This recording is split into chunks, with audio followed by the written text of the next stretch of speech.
Good afternoon, everyone. I'm Jonathan Barsaid. I'm president of the America-Israel Friendship League. Thank you very much for joining today our webinar organized by the America-Israel Friendship League, dedicated to talk about the cooperation between Jews and the Catholic Church, how it has evolved over the years. This webinar is part of our Friends Indeed campaign, a campaign dedicated to help where we can, as an organization, organizing activity webinars designed to shift the attention at home from the daily routine of isolation, information webinars such as this one, designed to educate the audience, as well as our weekly donation campaign, where our organization is making a weekly donation of Israeli sweets to bring smiles to the medical staff as a thank you for putting aside their personal concerns and fears, providing the necessary medical attention to people in need. I'd like to introduce to you the moderator for today's event, Rabbi Eric Greenberg, who is the Director of Multi-Faith Cooperation of our organization. Eric has served as Director of Communications and Multi-Faith Relations for the Multi-Faith Alliance for Syrian Refugees, and he was National Director of the Interfaith Affairs at the Anti-Defamation League, the ADL, where he conceived and directed the Interfaith Coalition on Mosques, assembling diverse religious leaders to protect religious freedoms. Eric has also been fortunate to have had meetings with three popes, John Paul II, Pope Benedict XVI, and Pope Francis, and he has contributed the official Jewish text for the United States Conference of Catholic Bishops publication celebrating the 50th anniversary of Nostra Aetate. Eric, the panel is yours. Thank you very much.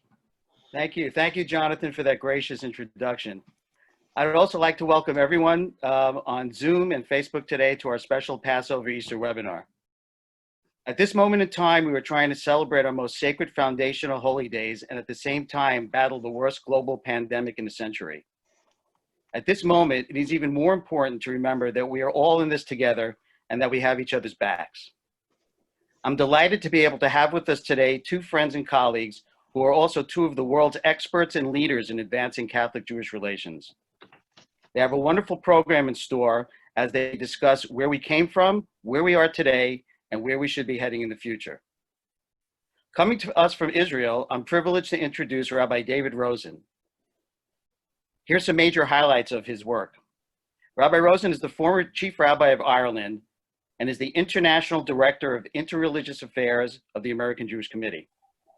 He's a member of the Chief Rabbinate of Israel's Commission for Interreligious Dialogue.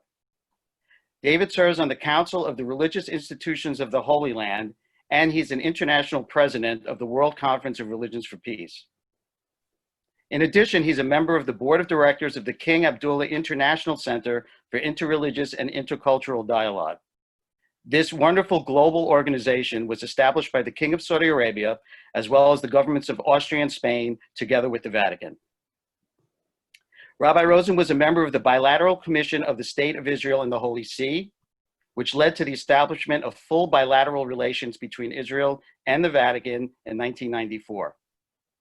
He is a past chairman of IJKIC, the International Jewish Committee for Interreligious Consultations, and in November 2005, Pope Benedict XVI made Rabbi Rosen a Knight of the Order of St. Gregory the Great for his contribution to promoting Catholic-Jewish reconciliation.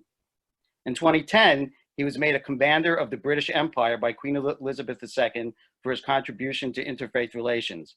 And as an aside, I'd like to say that that's a higher title than even the Beatles got from the Queen back in their heyday. Finally, in March 2016, he was awarded the Archbishop of Canterbury's Hubert Walter Award for Reconciliation and Interfaith Cooperation. And from Philadelphia today, the birthplace of America, I am honored to introduce Dr. Philip Cunningham. Dr. Cunningham is Professor of Theology and Director of the Institute for Jewish Catholic Relations of St. Joseph's University.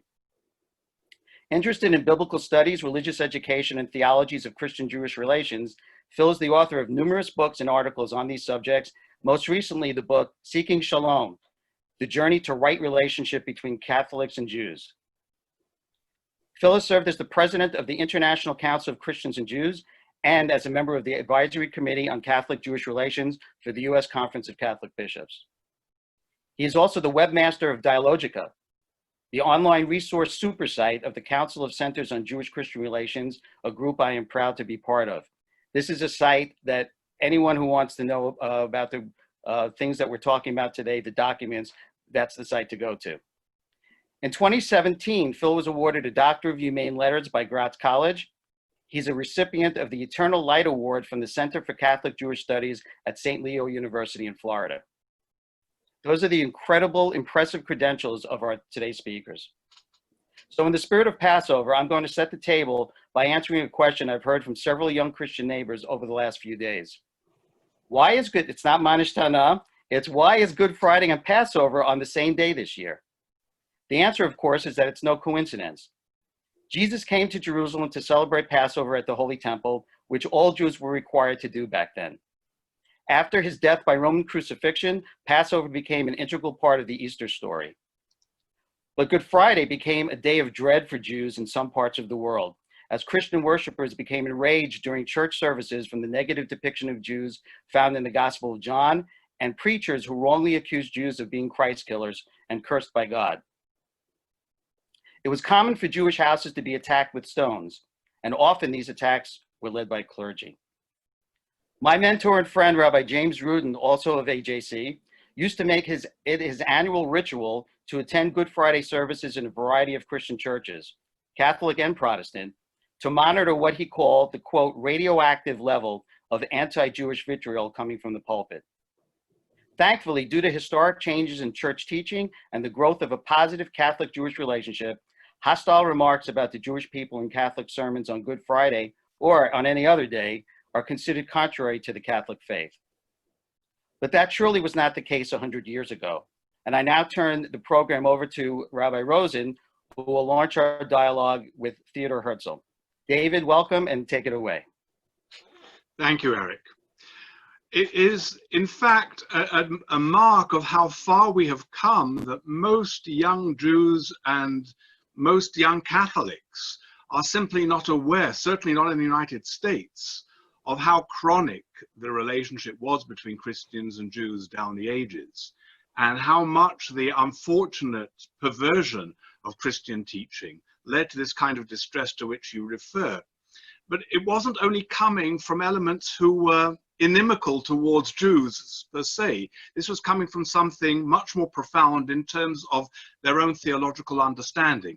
And the moment that Eric mentioned that I wish to refer to was the famous, or if you like, infamous meeting between Theodor Herzl and Pope Pius X in 1904, just 6 months before Herzl died. And Herzl was busy hawking his wares around Europe, meeting with the leaders and the potentates at the time, trying to sell them the Zionist vision, trying to persuade them that this Zionist enterprise would be in their interest. And he wanted to persuade the Pope to support the Zionist idea with the argument that actually the Jews would protect the holy sites of Christians, which would surely be much better than their situation under the Ottomans.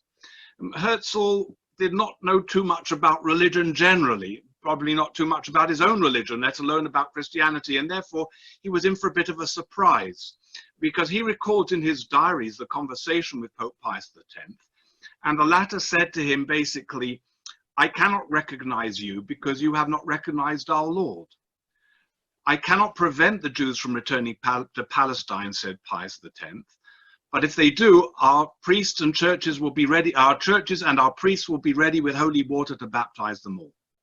Now, Pius X wasn't a particularly hostile individual towards the Jewish community. On the contrary, most popes wouldn't have even given Theodor Herzl the time of day.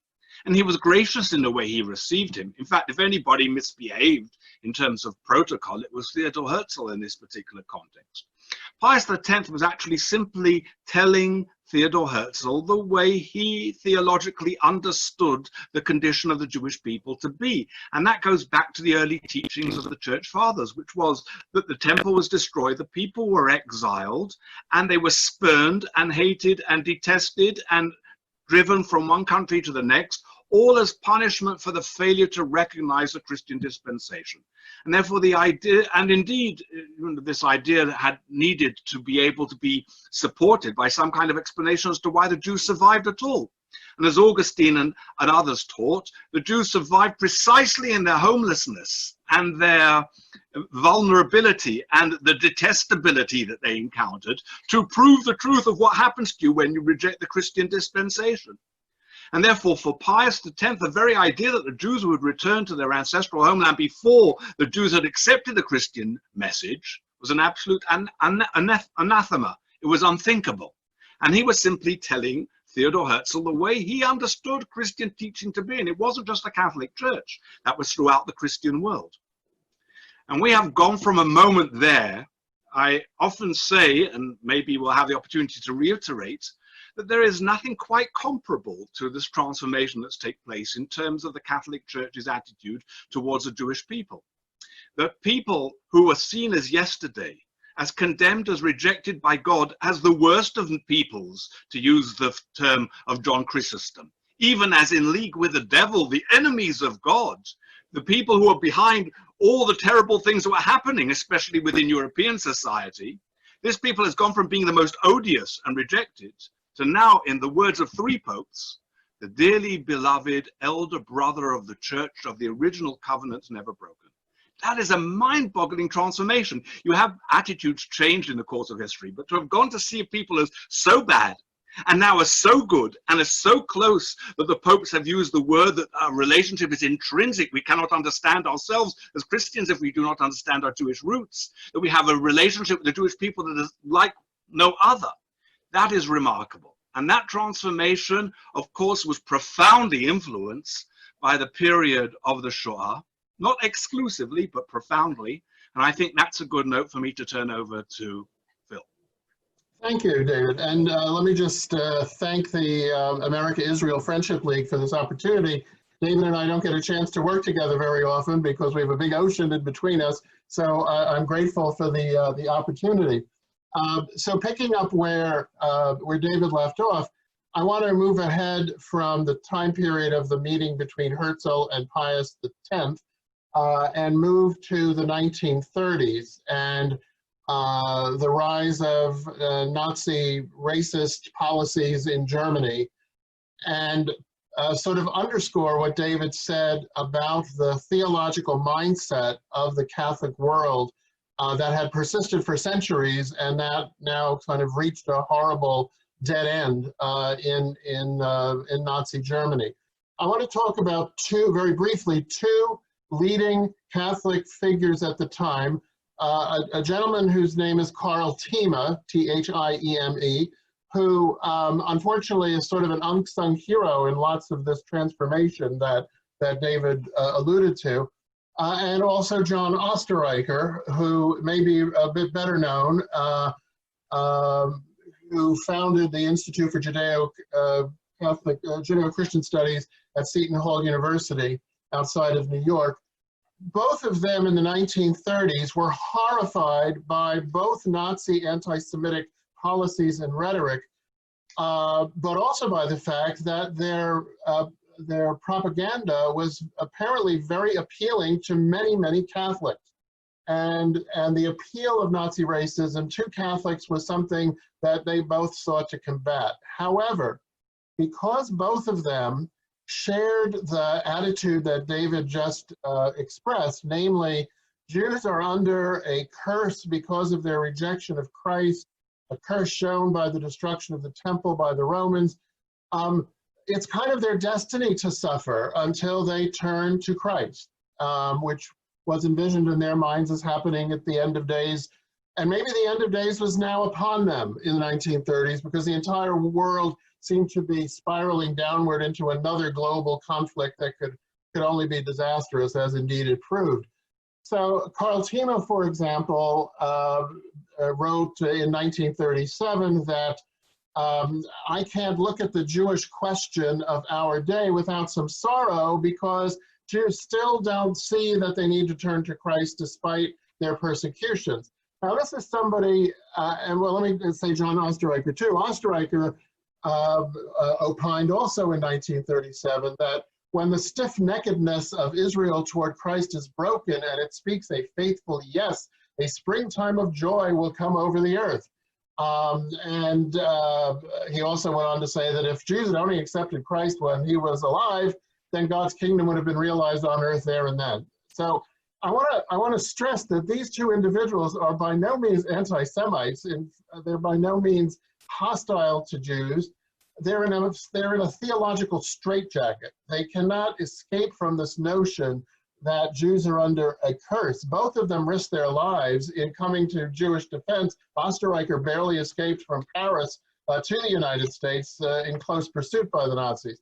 So it's not anti-Semitism, it is a kind of theological myopia or blinders that are at work. And this is why when the Second Vatican Council in 1965 issued the document Nostra Aetate, which means in our time, one of its sentences is profoundly important, and David alluded to this. I'll just quote: "What happened in Christ's passion cannot be charged against all the Jews without distinction then alive, nor against the Jews of today. The Jews should not be presented as rejected or accursed by God as if this followed from the Holy Scriptures," end quote. Well, that in those couple of sentences, coming from a global council of all the world's Catholic bishops, which is the highest authority that there is in the church in union with the Bishop of Rome, the Pope, that sentence completely removed the pillars from which the ancient teaching of contempt was established. It was now forbidden to read the New Testament for Catholics in such a way as to promote hostility to Jews.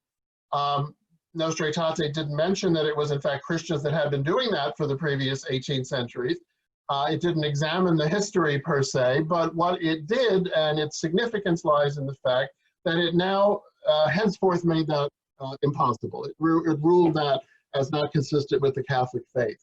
It also said two other things that I'll comment on quickly and then toss it back to David. In addition to this sort of negative ruling that you cannot say that Jews are rejected or cursed, that's off the table. Here's what you ought to be saying. Nostra Aetate went on to say, quote, "God holds the Jews most dear for the sake of their fathers. God does not repent of the gifts God makes or of the calls God issues. Such is the witness of the Apostle Paul. To Jews belong the sonship and the glory of and the covenants and the law and the worship and the promises," and that's citing Paul's letter to the Romans in the New Testament. And thirdly, and this I think affects all of us very personally, Nostra Aetate, it's a short document, it's only about 16 sentences in terms of relations with Jews. Quote, "Since the spiritual patrimony common to Christians and Jews is so great, this sacred council wants to foster and recommend that mutual understanding and respect which is the fruit above all of biblical and theological studies as well as of fraternal dialogues," end quote. Now, that sounds all very nice. Yes, let's talk, let's have dialogue, let's become brothers in understanding. But realize that for the preceding centuries, Catholics had been warned against contact with Jews. They could be contaminated by Jewish errors. And the church had to defend itself against the teachings that were erroneous of Jews. And so this is a 180-degree turnaround in terms of extending an outreach to Jews. And fortunately, there were many Jews who accepted this outreached hand, and therefore all kinds of things have developed since. With that, let me turn it back to David or Eric. Yeah, can we go back for a second? So how do we get, I think it'd be important for people to understand how we get to Nostra Aetate. Yeah, I was about to do that. Wonderful. So, backtracking a little bit, as implicit in Phil's comments, there were trailblazers, individual trailblazers already coming from the Christian world and specifically from the Catholic world, who realized that something had been a bit wrong with the way the church had been teaching. And this debate, to be fair, was not a new one. But of course, it was the enormous impact of the tragedy of the Shoah that galvanized a re-examination, because while the Shoah was primarily, not exclusively of course, but primarily a Jewish tragedy, it was overwhelmingly a Christian scandal, because it was perpetrated by ostensibly baptized Christians in ostensibly Christian lands. that led many to have a very serious reflection on what this meant for their own Christianity. How could, even if not directly, but indirectly, how could they be party to a philosophy that had tilled the land and prepared the way to enable such a tragedy to take place, if not as collaborators, at least as silent bystanders? So an insignificant examination. Within this context, there are a number of heroic individuals. And the one individual who stands out for us was a roly-poly prelate who was in fact the representative, the delegate of the Vatican in Turkey at the time, by the name of Angelo Roncalli, who subsequently became the nuncio in France, and incidentally played a very significant role, though that's not the subject of our discussion now, in influencing Catholic countries to support the United Nations resolution for the establishment of the State of Israel. So he was a hero in the Zionist sense as well. But he was one of the first people to get the information about what was happening under the Nazis and the extermination. And he had personal encounters with representatives of the Jewish people and was profoundly moved by this tragedy, and was heroic in doing something which for Jews doesn't sound a big deal, but the Catholics would appreciate that it really is a big deal. And that was even to authorize the issuing of false baptismal certificates for Jews at a time when, if you were a Catholic, you could still avoid the clutches of the Nazis. And this individual, to many people's surprise, was elected as the Pope after the Pope of the period of the Shoah, of the Holocaust, Pope Pius XII. After him, the man who was elected was this Angelo Roncalli, who took the name John the 23rd. And John the 23rd, who many thought was just going to be a transition pope of no consequence, proved to be an absolutely dramatic reformer for the Catholic Church. And he was the one who convened, as Phil mentioned, the Second Vatican Ecumenical Council, which he referred to as aggiornamento, updating the church. He used the phrase, open the windows, it's basically dusty in here, we need to get the fresh air in. But one of the issues he knew he had to address was the whole question of relationship with the Jewish people. This was something dear to him. There was, of course, a great historic encounter, critical encounter, with one of the great Jews, survivors of the Shoah, a man who had been at the head of the inspectorate, educational inspectorate in France, Jules Isaac. And that was a very significant moment, which we must acknowledge in terms of Jewish, if you like, galvanization of a process that was taking place within the Catholic Church and within the heart of John the 23rd. But as Phil also mentioned, it was the work of many Jewish interlocutors and many of our predecessors, especially in the United States, but also in Europe and different communities, who worked together with their Catholic colleagues to impress upon them the need for the Church, both for its own purification, but especially in order to ensure that such tragedies would never happen again, had to be engaged in reviewing and revising the whole formal approach of the church towards the Jewish people. Terrific. So, picking up from that point, I thank David for everything you just said. It's absolutely accurate. So you have then, in the late 60s into the 1970s, what we could call the first tentative steps toward dialogue. And I'm going to sum up the next few decades in terms of Catholic theology. I'm a theologian, that's the lens you're going to get. And how this new relationship posed challenges for Catholic thinking. In a way, we, both Jews and Catholics who were interested in establishing a new relationship, had to learn how to talk to each other. We didn't even have the vocabulary to use. And when we employed our standard vocabulary, we quickly discovered that we don't mean the same thing by the same words, even very significant words like Messiah or salvation or covenant, that we understood rather swiftly that we each came to the table, so to speak, with stereotypes and caricatures about each other's positions. And so these decades, in my opinion, mark a time of unlearning and of relearning, and stimulated by the earnest desire to really understand one another better, coming with different histories, different backgrounds, of course, different relationships of power over the centuries, but nonetheless, in the wake of the Shoah, the sincere effort to try and surmount that history, I think, motivated everyone. One way of looking at this in the Catholic perspective was Nostra Aetate's implicit recognition that God remained in a covenantal bond with the people of Israel, with the Jewish people, was a fulcrum in terms of Catholic theology.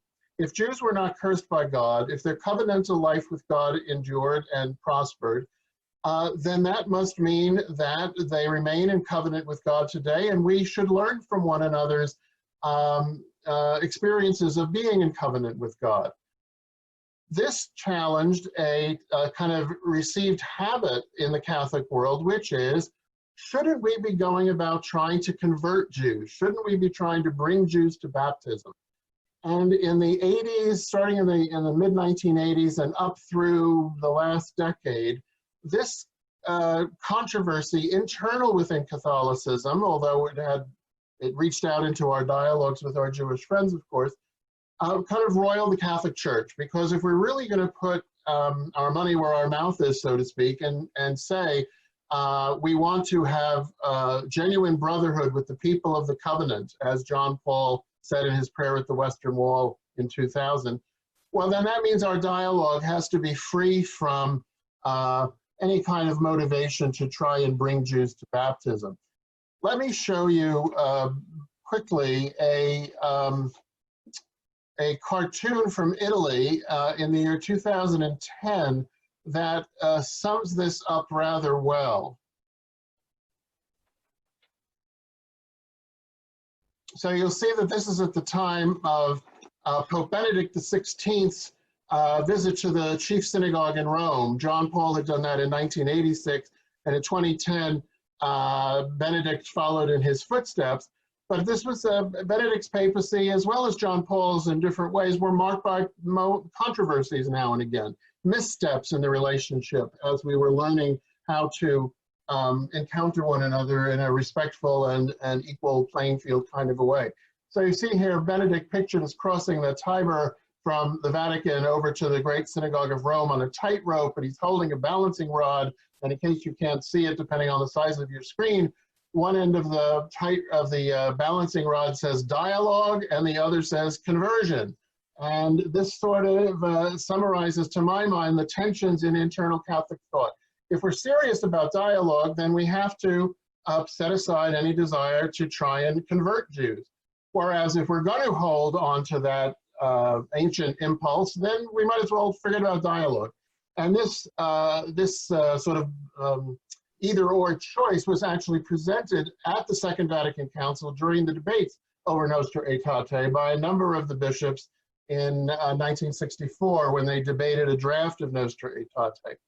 And so with this being worked through, the situation in Catholic theology today, if I could just present three quick quotations, is that has been put behind us.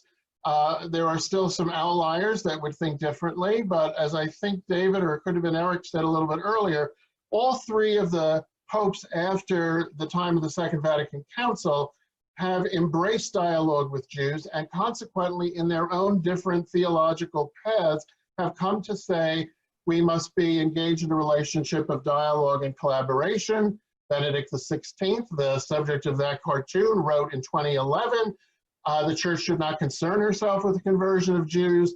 And Pope Francis has said, and I'll quote him again in a moment, proselytism is solemn nonsense.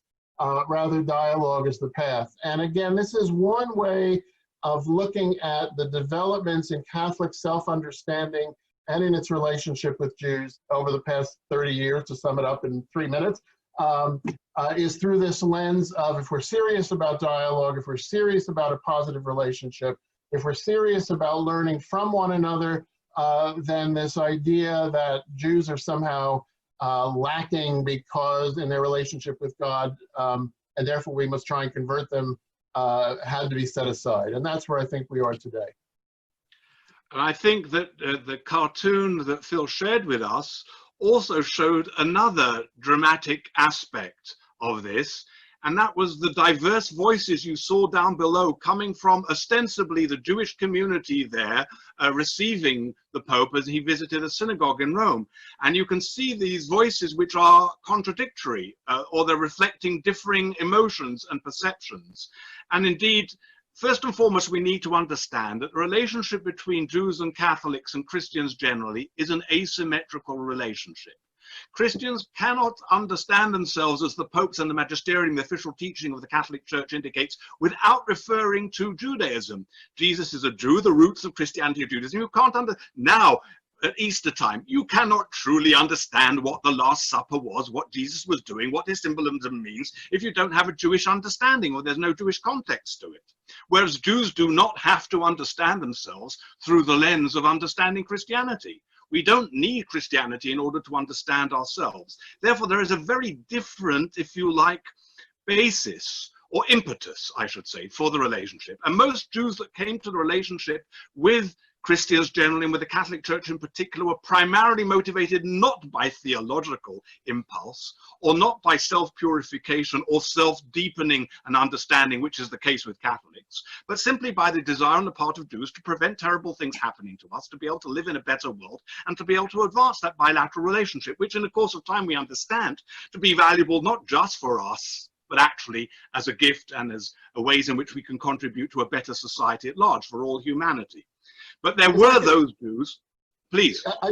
Before moving on, I'd just like to make one quick comment, and that is to say, everything you said, I agree again, absolutely.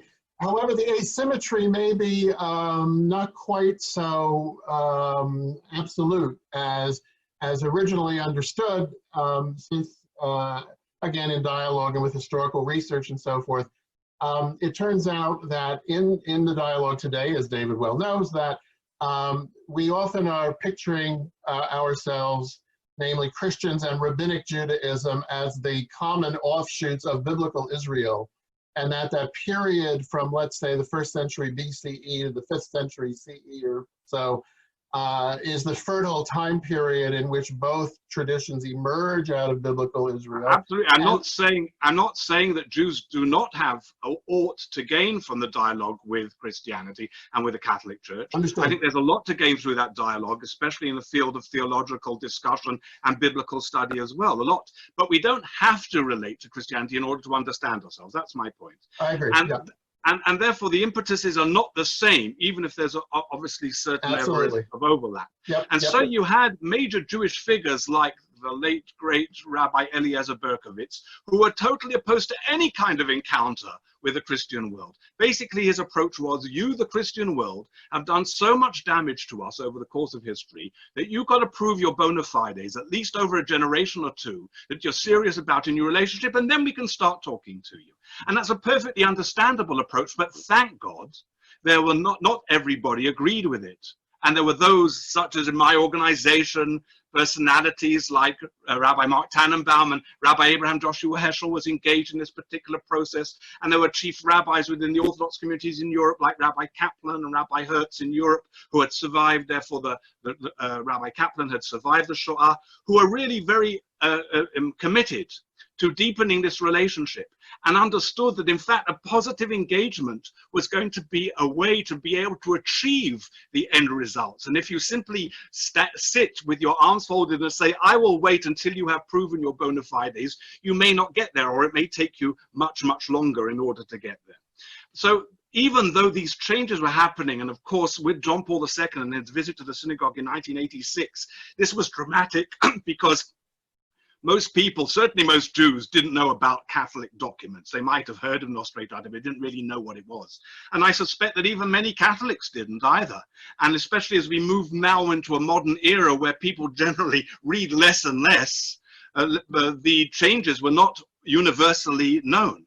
But people do look at the TV screen, and they do see images. And therefore the visit of John Paul II to the synagogue in Rome and his embracing of Rabbi Toth and his words that you are the dearly beloved elder brother, this gave a total new understanding. And there was really a great sense within the Jewish world that we've entered into a new era. And I think within the Catholic world as well, that was very much a new, if you like, dimension brought in by John Paul II's also a penchant for grand gestures and visible demonstrations of things that he knew internally to be that which he wished to convey. So it was really important, but still there was a suspicion amongst Jews.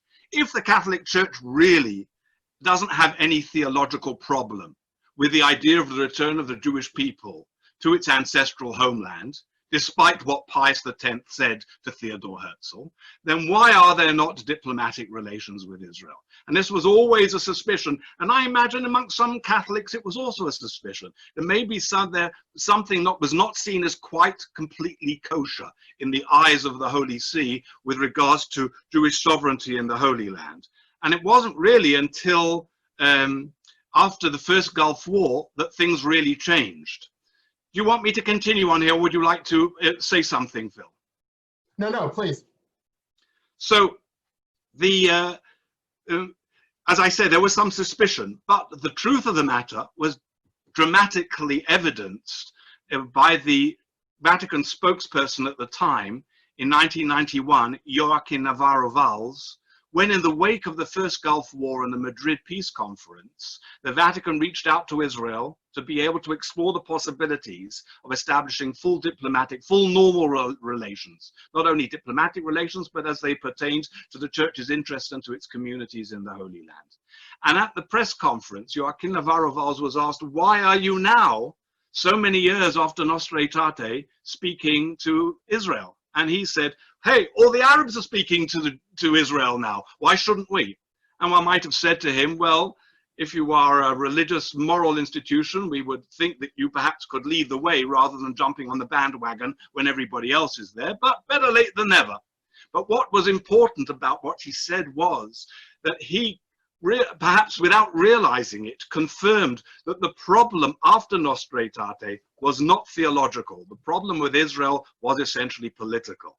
The Church has communities and interests within the Arab world. And I remember Cardinal Willebrands, who was the president of the First Vatican Commission for Religious Relations with the Jewish people, saying to me specifically that the reason there aren't diplomatic relations was because threats had been received by the Vatican and by Catholic communities within the Arab world, and that therefore they were concerned in this regard. And now, once there was in fact some peace process going on in some form, and there was discussion, the Vatican felt this was opportune. It wasn't only that. It was also a personal commitment of John Paul II as well. John Paul II wanted very much to visit Israel in the year 2000, a year he declared was going to be a Jubilee year.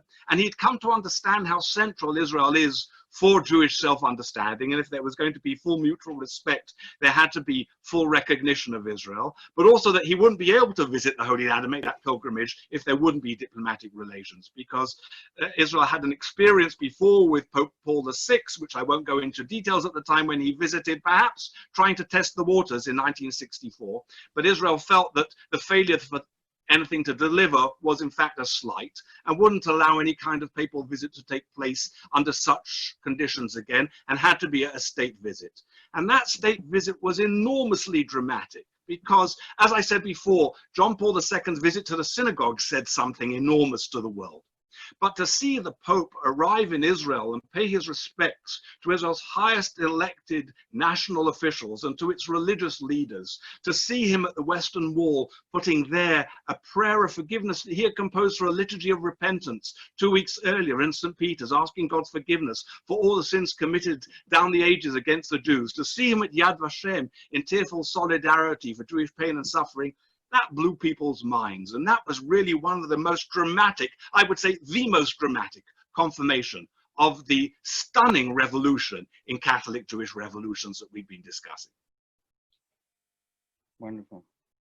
Yeah, and I would simply add, this is a topic difficult to deal with in 3 minutes, but it's in the Catholic community, there is a distinction that has attempted to be maintained, even though we realize that it's not a pure absolute distinction, and that is between politics and theology. And of course, you can't have a theology that is significant or meaningful in the real world if it has no contact with politics. But when you were speaking, David, I was reminded that during the debates over Nostra Aetate, one of the factors that was at work was a real fear for the fate of minority Christian populations in the countries of the Middle East, which were threatened on media, public media in Jordan and Syria and Egypt and elsewhere, If the Vatican came out with anything favorable to the Jews, then that would be viewed as the Vatican taking sides in what was then called the Arab-Israeli conflict. And so in Nostra Aetate itself, you have this rejection, this repudiation of anti-Semitism in Nostra Aetate, preceded by the sentence motivated only by gospel love and not at all by political consideration, blah, blah, blah.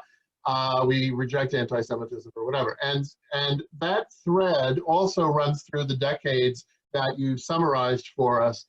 And it's still there today. And I would just add, because this is a long conversation, we should do a whole webinar on this topic maybe, is that in the Catholic community, unlike other Christian communities, there are two important factors at work. Number one is that because of the vicissitudes of history, we have the Vatican that is also a nation state that has a diplomatic corps and has a Secretary of State and all of these accoutrements of international diplomacy that other churches, just by historical accident, really don't have.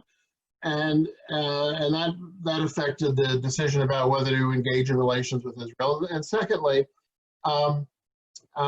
there is also in the Catholic world, since 1943, a very careful desire to avoid what we might loosely call a fundamentalistic understanding in the interpretation of Scripture. And so the Catholic community would, in addressing the question of the theological significance of the State of Israel, is going to be pretty sophisticated in the way it approaches biblical texts. And that's a whole huge discussion that we can't get into here at this point. But it is something distinctive of the Catholic engagement. I don't think it's something we should skip over too quickly, because of course within the Jewish community there is also a similar debate and discussion. Not everybody sees the State of Israel as a mandate for a state according to halacha. In other words, it has to be a theocratic state. The vast majority of Israelis and Jews in the world see this, if you like, as a historical justice, yes, in consonance with our age-old bonds, but not something that gives any particular theological mandate as such, even though, of course, we have elements within us that do. Of course. But I think that it's a very important point you're making, Phil, because there's an ambivalence. If you take the documents that came out, there was a document in 1985, as you know, on the notes on preaching and teaching and catechesis. And the most recent document, a very important document in 2015, that the Church issued on the 50th anniversary of Nostra Aetate. And there's this ambivalence, because at the one said, Israel is seen as a testimony of God's fidelity, of his love, of his commitment to the Jewish people. That's expressed, and yet we don't see it in any political sense. And to some extent, it's a little bit of a contradiction there. You don't have to be able to see the State of Israel as a manifestation of divine promise and divine presence in the history of the Jewish people. That doesn't mean that you automatically think everything that Israel does and every policy of its government is automatically okay. Jews don't think that. Even religious Jews don't think that. Even those of us who do see the State of Israel in a religious sense don't see that in that regard. Right. But So, one gets the impression that the Church is still very ambivalent and can't quite square the circle. and I think one of the reasons for that perception, which is a fair one, is that there's a question internally to Christian or Catholic specifically theology that almost has to precede the question that you're raising. And that question is, and I'll raise it but not answer it, because although I have some answers to it, and that is, does Jewish religious attachment to Eretz Yisrael, as distinct from Medinat Yisrael, but does Jewish spiritual significance of Eretz Yisrael have any spiritual significance for Catholic self-understanding? I would like to tell you, sophisticated. I would like to tell you about a fascinating encounter I had with Cardinal Joseph Ratzinger in Later, Benedict XVI. 1990, I think it was. So this was, he had no idea, and none of us had any idea that one day he would be Pope Benedict XVI. But I wanted to understand his theology, and it was the late Mayor of Jerusalem, Teddy Kollek, that facilitated our meeting. And at this meeting, I said to him, he said to me, anything that has theological significance for you must have theological significance for us by definition. I said, that's amazing, Your Eminence, because you know, for many of us, including myself, the state of Israel has theological significance. And he said to me, I know, we have not yet fully plumbed the implications and the ramifications of Nostra Aetate. I thought that was a rather honest response on his part. And in his writing subsequent to that, he has not yet, now he won't, but he did not follow through with that principle in terms of the meaning of Eretz or Medinat Yisrael, even when he was Pope. He wrote an article more recently in 2018 as Emeritus Pope Benedict, where he touches on this topic, the topic of the state of Israel. And there's just no time to get into it. And there's still an ambivalence there that he hasn't worked out for himself, I think. But one gets the impression that on this issue, maybe Francis is a little less ambivalent. What do you think? So I think that we may want to keep our eye on the time so we can deal with some questions, but I think Francis is less ambivalent. Francis took care to visit both a Palestinian important site during his visit to Israel and Palestine, as well as, of course, to the Western Wall and to other places.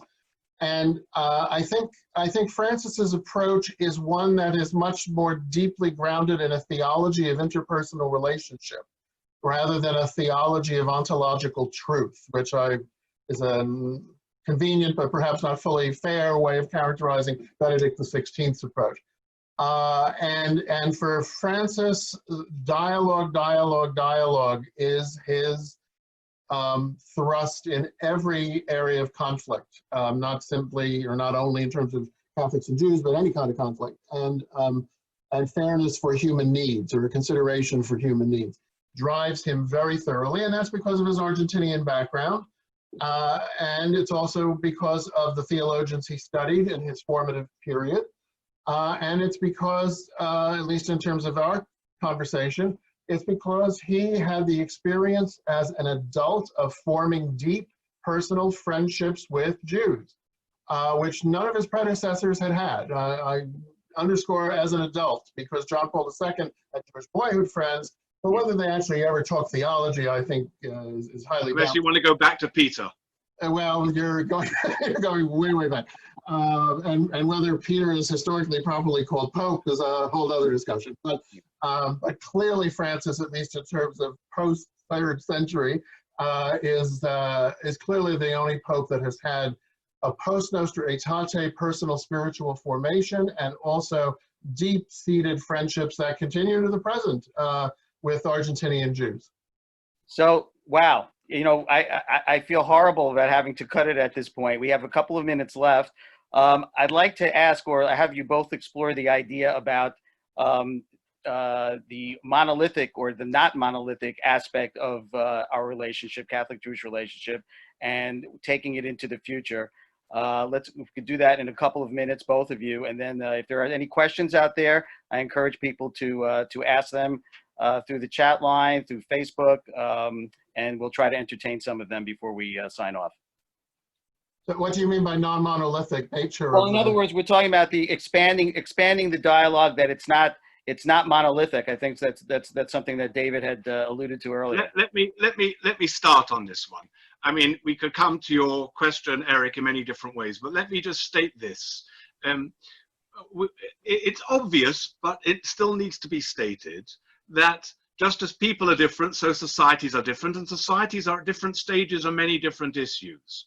So the changes that we've been discussing have in the main been at the Olympian heights. There have been personal relationships, very significant ones.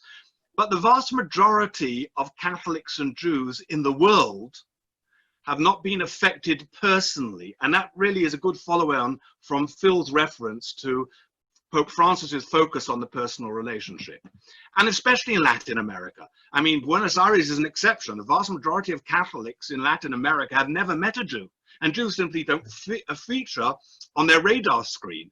And therefore, all these changes that take place at those Olympian heights are almost irrelevant for the daily life of 99.9% of Catholics in Latin America.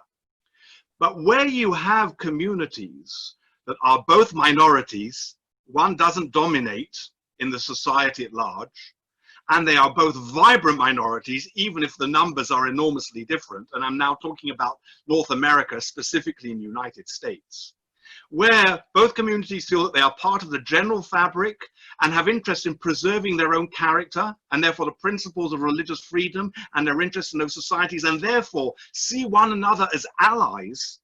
Then you have the perfect demographic context in which the Olympian heights can be transferred down to the grassroots. And the success in terms of Catholic-Jewish relations in North America is dramatic. In the United States, I mean, you referred to the Council of the Centers for Jewish Christian Studies, which incidentally, Phil was present at its foundation, which took place at the offices of the American Jewish Committee at the particular time. And you were there too, Eric? 2000. Right? And incidentally, if I'm already plugging in your kind introduction, you didn't mention I was also a past president of the International Council of the Jews. So we have another commonality there. But right. At any rate, there you have over 30, 40 centers. I don't know what it is now. And whereas in the rest of the world, maybe 2, 3 at most in the rest of the world. That shows how dramatically different North America is. So you need, for the changes on a conceptual level, you need the correct socio-cultural, political context to facilitate their internalization. And a big challenge for us, for Catholics and Jews, is how in contexts where these conditions do not prevail, which is the vast majority of the rest of the world, do we manage to get these teachings and these sensitivities and sensibilities into the communities and down to the grassroots? So to piggyback on to David's remarks there, there's a kind of interesting circular history here to some degree, and that is, as we said earlier, the conversations at the Second Vatican Council over the need to have a statement on Catholic teaching about Jews and Judaism was debated at one point in the Council in September of 1964, and there were different conferences of bishops. By conferences, I mean national bishops groupings that played key roles in this debate. One was the German bishops, as you might expect, given the previous recent history, and others also had distinctive roles. The American bishops, to some degree allied with the Canadian bishops and other Anglophone bishops' conferences, also played a leading role, and partially that was because of the context in the United States where Catholics and Jews as minorities had had experience since the turn of the 20th century in working together in social movements such as the labor rights movement, campaign against child labor laws, even the women's right to vote. There was some interreligious activity going on there, but of course more recently in the civil rights movement, the American bishops brought that experience of working shoulder to shoulder with Jews to their remarks and comments about Nostra Aetate and more strong support of it. And so there's a circularity there.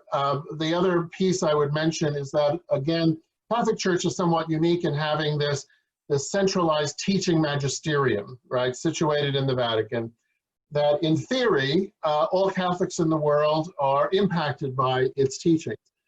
And I say in theory because that's going to play out very differently in different countries, as David alluded to in a slightly different context. But one thing that you do see happening is that in religion textbooks, when, for example, we're in that time of year where the book of Exodus might be the lesson that's being taught in a high school Catholic text, you will have photographs of a contemporary Jewish family celebrating a Seder with a caption that says something like, "Today, Jews remember the Exodus from Egypt with a special meal," or something to that effect. And although people aren't being hit over the head with it, there's an implicit message being conveyed there that Jewish religious practice is edifying and something that Catholics can learn from. Now, to the degree, that's certainly the case in the United States and other Anglophone countries, but it's also the case in other nations where subtle, what do I want to say, by almost osmosis, there is education going on. Picture of John Paul II at the Western Wall, or as David referred to earlier, embracing Elio Tawaf at the synagogue in Rome in '86. there are lessons being conveyed there that over time permeate even the Catholic community and other parts of the world where there are no living Jews. It's a much more difficult task, but nonetheless, these things are happening and will take time. But there's a positive movement happening, I think. Great. Okay, I think at this point we can entertain a couple of questions from the audience. I have one here, and I'll address it, I think, to both of you, with Rabbi Rosen going first. Since it is usually male faces and voices we hear discussing the historic transformation we celebrate today, could you note the contributions of women, both Catholic and Jewish, to this transformation? And the writer refers to the Sisters of Zion, the research of Sister Rose Thiering, our friend Sister Mary Boyce at Union Theological, and the contribution, this person feels the contribution of women may too frequently be overlooked. Can you both address that? Well, of course, the question has stated the truth. The contribution of women in almost all areas of life is often overlooked. And it's one of the big challenges that we need to seriously rectify in our times. And mea culpa, this is an all-male panel. That's true. That's deficient in that regard. So we hope that we will be forgiven. But then we need to do more in order to ensure that there is more gender balance. In addition to the names that have been mentioned, which have essentially been Catholic names, very important names, there have been also very significant Jewish women in this. And there's both within Europe, but within the United States. There was the late Frima Kensky, and who was one of the formulators of Dabru Emet. Judy Banky was one of the key formulators of proposals that went into the Second Vatican Council together with Mark Tannenbaum. Yes. Today you have personalities like Amy Jill Levine and Susanna Heschel. I'm just mentioning a couple, even within the Orthodox community, and we, I say as an Orthodox rabbi, are a little bit Johnny-come-latelys with regards to the field of scholarship. We have personalities like Debbie Weissman. So there are lots of personalities we can point to, but in some sense, the very fact that we can point to them shows that they're exceptional. And certainly, but things definitely are changing. Here in Israel today, one of the important centers for Christian Jewish studies is directed by Dr. Phaedra Shapiro. Yep. So you've got more and more, therefore, women assuming academic positions. We have the Sir Rossing Center, which was established by the late Daniel Rossing, which promote dialogue with the local Christian communities, directed by Dr. Sarah Bernstein and by Hannah Bendakovsky. I mean, I could go on, yeah. But definitely the bottom line is things definitely are changing for the better. But we have a lot to be grateful to those women pioneers who paved the way. And let me just throw out Ruth Langer before I let you answer. Absolutely, absolutely. Yeah. Very important. Well, so I'm not going to, whoops, what just happened? I'm not going to attempt to give a roster of names. David did that quite ably. I'll make 3 quick points in good Trinitarian fashion. Number one, the Sisters of Zion, in case our audience is not familiar with their story, since the questioner mentioned them, Sisters of Zion were founded in the 19th century by 2 brothers who were Jews, who became Catholics, and founded a religious order which had the primary intention of praying for and perhaps working toward, when the opportunity presented itself, of converting Jews to Catholicism. In the middle of the 20th century, the men and the women who make up the Congregation of Zion were already beginning to rethink this charism, as we call it, this mission of their religious community, and became strong proponents of Nostra Aetate once that initiative surfaced. And there they completely rewrote their self-understanding, their self-definition, to become proponents of Catholic Jewish dialogue. And were mandated as such by the Vatican. Absolutely. Well, they had to have Vatican approval to do it. And also educational initiatives of all sorts. Many of the sisters were sent for doctoral degrees in relevant fields in order to prepare themselves for this work.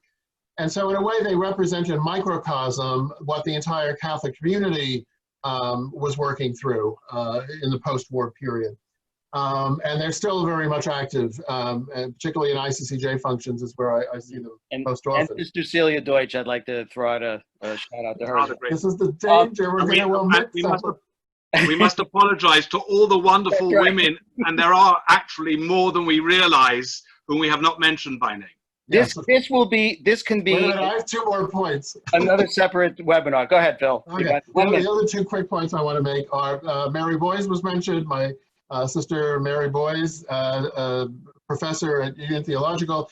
I personally owe her a great debt because she was my dissertation director. And I often joke that I gained my white hair under her tutelage. And if she's watching, this is part of our regular banter that we have. But clearly she has been an enormous influence on many people in terms of developing Catholic theology that's positively oriented regarding Jews and Judaism. And lastly, I also want to cycle back to an earlier comment that I made, which is there are many women whose names we will never know, particularly in the context of the United States, who were very influential. And this is sort of the bottom up rather than the top down way of theology forming. But there have been living room dialogues between Catholics and Jews going on for decades, sometimes in places you would not expect, parts of the United States you would not think this, but women have had enormous input into the kinds of theological reflection that happens on the grassroots level that informs theological inquiry. And I don't want that to go unmentioned. That's great. Well, we have unfortunately run out of our time. I want to thank our panelists. I want to tell the audience, this is just a taste of the incredible history and wealth of information that both Rabbi Rosen and Dr. Cunningham have. I urge you all to get more information by going to their websites, to read the articles and books they both write, to Dialogico, which Phil is the webmaster. Is that the word we use? Interesting. And I want to thank everyone and my colleagues for making this happen. This is recorded. We're going to alert everyone when it will be available. And we wish you all a Moadim L'Simcha, happy Passover to all our Jewish friends, happy Easter season to all our Catholic friends, and we'll see you again next time. Thank you very much. Thank you.